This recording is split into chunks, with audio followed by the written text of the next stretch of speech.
membantu istrinya mendapatkan rezekinya mudah. Ini Allahu alam yang saya tahu, hadis semua berhubungan dengan mengatakan al-waqi bisa mendapatkan rezeki adalah hadis yang lemah, yang tidak dipakai oleh para ulama. Dan ini memang sudah disebutkan di dalam buku-buku yang berbicara tentang fadilah surah-surah dalam Al-Quran. Jadi ini memang hadis yang lemah dan tidak dipakai oleh para ulama. Jadi tidak benar lah kalau dikatakan surah Al-Waqi bisa mendatangkan rezeki bagi suami atau istri. Apalagi ini ditentukan setelah selepas sholat asar atau sholat subuh. Ditentukan juga jumlahnya 3 kali. Ini malah tambahan dari hadis. Jadi tidak ada hadisnya memang sama sekali. Yang ada hadisnya memang yang lemah itu adalah surah Al-Waqi. Siapa yang membaca surah Al-Waqi dia akan mendapatkan atau dibukakan pintu rezekinya. Tidak disebutkan waktu subuh atau asar. Itu pun kalau dianggap bisa dipakai. Tapi ini hadis lemah, tidak bisa dipakai. Ditambah lagi dengan dibaca 3 kali habis asar untuk istri bisa membantu suaminya. Ini sama sekali tidak pernah ada panduan di dalam sunnah Nabi SAW. Apakah termasuk bid'ah jika kita melakukan amalan-amalan seorang ustadz agar menyampaikan hajatnya selama 40 hari? Semisal baca surah Yasin, surah Waqiah, tahajud, la haula wala quwata illa billah 300 kali, subhanallah wa bihamdi, subhanallahil azim 100 kali dan lainnya. Bolehkah melakukan sebagai usaha berdoa? Jadi sini saya perlu rincikan dulu ya, perlu dirincikan terlebih dahulu. Kalau seandainya apa yang ditentukan oleh ustadz tersebut sesuatu yang Nabi SAW tidak pernah tentukan jumlahnya, tidak pernah tentukan jenis ibadahnya, maka bid'ah. Tapi kalau misal Nabi SAW mengatakan saya beristighfar sehari 70-100 kali, lalu ada orang amalin tuh, saya mau amalin deh, sekarang tiap hari saya baca begitu, mudah-mudahan Allah Subhanahu Wa Taala mungkin secara setelah berjalan sebulan 2 bulan Allah mudahin sembuhin penyakit saya, nggak ada masalah.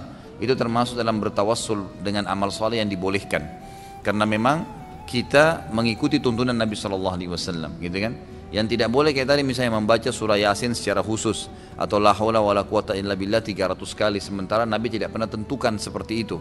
Maka tidak boleh seseorang membuat-buat apa yang Nabi kita Muhammad SAW tidak anjurkan, tidak ajarkan. Tapi sekali lagi bertawassul dengan amal soleh yang pernah dituntun oleh Nabi SAW boleh, nggak ada masalah itu.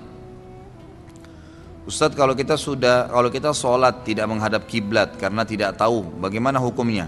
Kalau diberitahu teman pada saat sholat sedang berlangsung, apakah langsung dibatalkan dan memulai sholat dari awal atau bagaimana? Kalau anda tidak tahu sama sekali dan memang sudah berijtihad, betul-betul yakin ini sedang hadap kiblat nih, gitu kan? Maka sah saja, tidak ada masalah. Karena memang tidak tahu ya. Kalau dia sudah sampai salam, tolong ikhwah jangan ditambah dulu pertanyaan ya. Ini masih banyak ini yang belum dibaca. Dengarin aja ilmunya, ini cukup insya Allah. Ini lihat nih. Masya Allah, ini yang belum saya baca yang lalu ini, ya, belum yang sekarang. Jadi jangan tambah dulu. Jadi kalau seseorang itu tidak menghadap kiblat dan dia betul-betul berijtihad, dia berusaha, oh memang setahu saya di sini kiblat. Tidak ada orang yang bisa ditanya sama dia, lalu dia Allah Akbar takbir. Sampai selesai salam, sudah selesai salam dia nggak tahu. Ada orang datang, ternyata kiblat dia sholat di situ, kiblatnya ke arah sana, dia salah. Apakah dia harus mengulangi sholatnya? Kata ulama tidak perlu.